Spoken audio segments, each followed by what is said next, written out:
Ano nang nangyayari dyan at anong oras magsisimula ang botohan? Alvin, katatapos lang ng banal na misa na tinatawag na Pro Eligendo Romano Pontifice.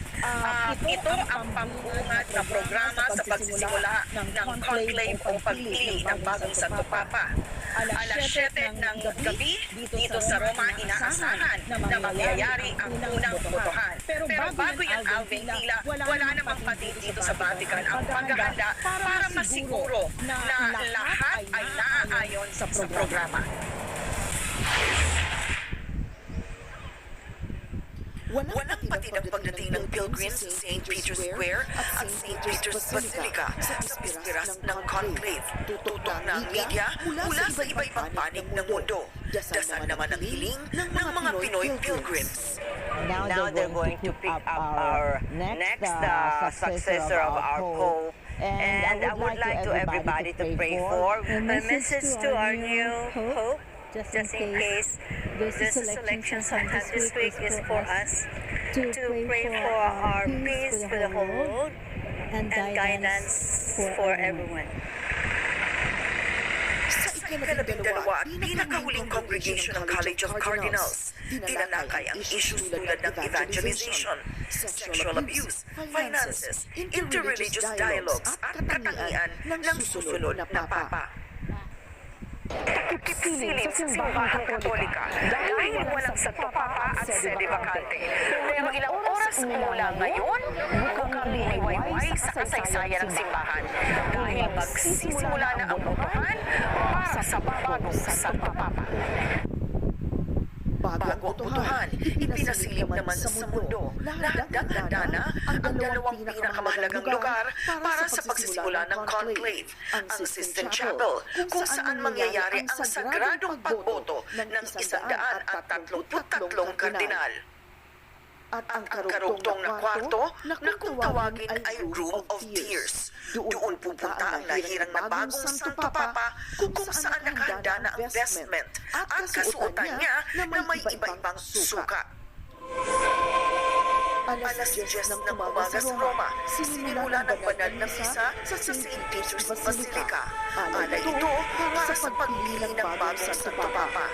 Spiritu Santi. Ito ay pinamunuan ni Cardinal Giovanni Battista Re, Dean of the College of Cardinals. Pagkatapos ng first reading, Rivera. second reading, at homily, inialay ang dasal para sa pagpili ng Santo Papa.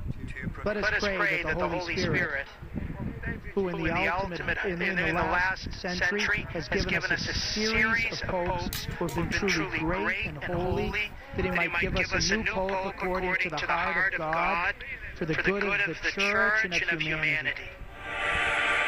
At para sa namayapang si Pope Francis, ang susunod na nakatakdang pagdarasal ng pagninilay ng 133 cardinal electors ngayong hapon ay gagawing Pauline Chapel.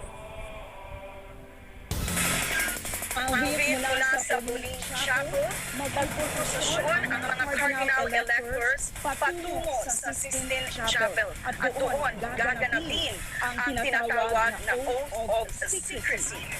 Ito ay nakabatay sa Urbo Rito Conclaves. At pagkatapos nito ay idideklara ng Papal Master of Liturgical Ceremonies ang mga katagang extra homines. Ibig sabihin, everybody out. At doon pa lang magsisimula ang botohan. Alas 7 ng gabi dito sa Roma, madaling araw dyan sa Pilipinas, inaasahan na magkakaroon ng resulta ang unang botohan. At makikita ang paglabas ng puso mula sa Sistine Chapel, puti ang lalabas kung may bago ng Santo Papa at itim kung hindi nakamit ang 2/3 or 87 votes para sa isang kardinal. Alvin.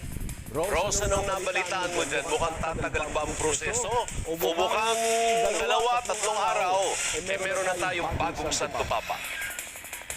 Alvin, ayon din ito sa mga eksperto at sa karanasan ng mga nakaraang conclave, inaasahan na tatagal ito ng 2 to 3 days. So, inaasahan natin na sa Biyernes ay may pagbabago ng Santo Papa. Alvin? Maraming salamat, Rose.